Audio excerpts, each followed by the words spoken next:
Alright guys, well I'm back today with something a little bit different than I normally review, and this is a trail camera. This one is from Hiram off Amazon. It's a Chinese import company. I believe it's part of Banyan Imports. I work with them on some of their Pinty optics.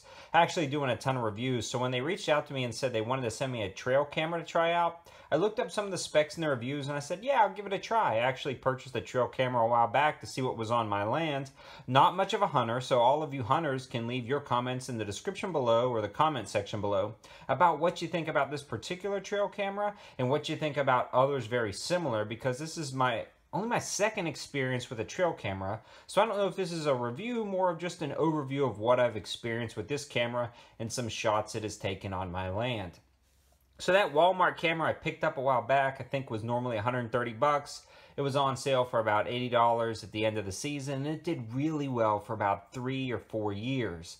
But after just leaving it out continuously on the land, I guess the sun and everything got to it. Some of the seals broke and water got in. And in about 4 years, it was kind of toast. So this was perfect timing. So I've been dropping this out for the past week in all different types of conditions, and really mainly just rain and mugginess here.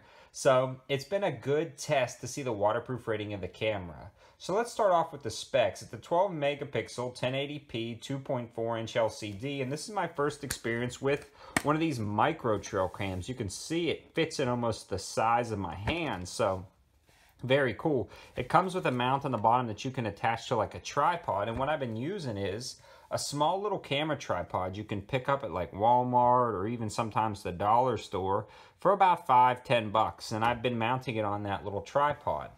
The cool thing about this is it also comes with a strap and everything, so you can mount that to the side of a tree. When you open it up, it's got a battery bank that takes AA batteries, and it using just Dollar Tree batteries. I'm using about 8 of those in there. And then I actually haven't even pulled off all of the screen protectors yet, but this guy actually has an LCD screen so you can look at it on site, which I thought was pretty cool. And I've never experienced that before, and it's actually pretty slick. So it's got 3 different modes. You can see it's off, test, and it shows a picture of a deer when it turns on. And then this test mode, which you can do, I've taken the LCD card or the memory card. I'm going to drop it back in a second to show you all the features. But you can cycle through all the features on the test mode, and then you can flip it over to on, and it'll give you a timer. It'll count down, and then it'll start taking its photos or videos for whatever you set it up on. So when you have the memory card installed, you can hit the menu button, and you can cycle through, and it gives you a ton of different options. What type of photo size you want, the video size. Now I have it on the 3 picture setting, but what you can do is either do the 1 photo, the 2 photo, or the 3 photo. So when it sees something, this guy takes 3 photos pretty quickly. I found that's the best way to capture some of those pretty quick varmint that are running through there. Then it's also got video length, all different times of things, the timestamp. I mean, everything you need to set everything up on this camera. So very slick setup. Also, it's cool because if you're in the field and you don't have your computer with you, you can actually cycle through, and you can see me walking up to the camera, and you can actually check your images, and you can see there's a possum or something on the trail cam right there. So you can check it while you're at your hunting site or on the land without taking this out and running all the way back. You can actually delete all the shots on here and then set it right back up. I found that the battery life on this thing is really good. I've actually left this for about 5 days in one spot and caught a hunter on my land that I didn't know was out there.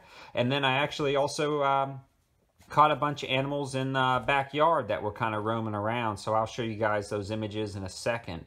But overall, it's just been a really easy camera to use, and it plays really cool dance music when you turn it off. Everything seals up watertight. Again, it has been left in the direct rain.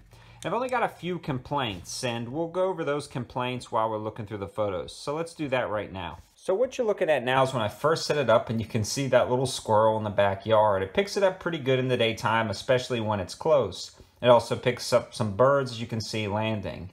Then it cut off because nothing moved, and here's the nighttime setting. Here's my first complaint. You can see that the IR illuminator works really well up close and in almost like a spotlight scenario. But once you get a little bit further back, it's rather difficult to see what's going on. Now, something is triggering this camera, but it's really hard to see what it is, and you don't necessarily get a good view. Now, you can see almost something walking up inside, and I believe this is a cat or a possum or something like that. We can't tell.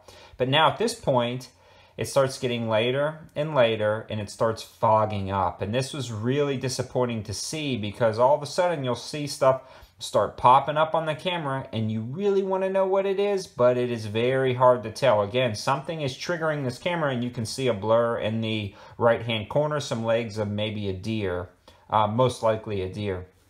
But again, you can't tell if it's a buck or if it's a doe or really what size it is because everything is so blurry. And it just gets blurrier and blurrier as the night goes on. And again, something is still triggering this camera, but we can't tell what it is. So kind of frustrating. I can tell you though, on the second night, it was a lot clearer. So now I'm sure a lot of cameras will have this problem with dew building up over the lenses and stuff like that. But it seems to be more amplified with the smaller camera than the other one I had in the past. So you can see again, something is triggering and walking right in front of the camera, but we have no idea what it is. And here it is, like right beside the camera, and we still can't tell what it is. So that is kind of frustrating. Now you can tell that it's sitting in the daytime and you've got some dew and water that's built up on the camera itself, but as the day goes on, you can see it actually starts to evaporate and go away, which is very nice. Nothing seems to trigger the camera during the day, so now it goes and switches back to nighttime. So something again is now triggering the camera, but we're not quite capturing it, so I'm not sure if it's off frame or what, or the kind of edge right there you can see on the right is kind of doing something. So again, I wish that spotlight was a little bigger. So now you can see something walking around. I believe this is a cat. We'll see. Yep, that is one of the neighbor's cats that is kind of investigating what's going on out there. I threw a little bit of dog food just to attract things to the camera. And again, I'm not really hunting, so I'm not worried about baiting any certain types of animals because I'm not a hunter.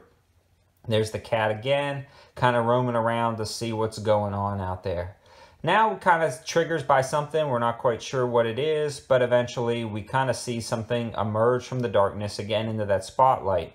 I really wish it was a little bit wider field of view, and I wish it could stretch out a little bit further because that cat was only at about 10 to 15 feet. Here's a dog. Not sure whose dog this is, but I guess he found the dog food and was excited about that. Now let's see. I guess he ran off and finished up his dog food. And now here comes a possum seeing what's left. Now you can see this possum pretty good because he's again about 8 to 10 feet away from the camera and he went into the spotlight. But once he leaves the spotlight, you can't really see what's in the surrounding area. I guess he decided to come back and see what else was out there. So overall, you can kind of see the image quality using these photos. So I'm not quite sure if we talked about the price, but this guy comes in at $55 for free Amazon Prime shipping. So in my opinion, a pretty good price for this camera. Now, if we were talking about a summer or a fall day where that rain and humidity was not sitting there and this was not right at the ground where it could be fogged up as easy, I think this would do a lot better because you can see the images were a lot clearer the second night. I think this is a perfectly adequate cam, but let me know your thoughts because I know a lot of you guys are hunters and you probably have a lot more experience than I do. This was just my overview of kind of the experience I've had with this. I'll continue to use this on the land because I want to see what's out there, and maybe I'll go coyote hunting in the future with like a suppressed 300 blackout.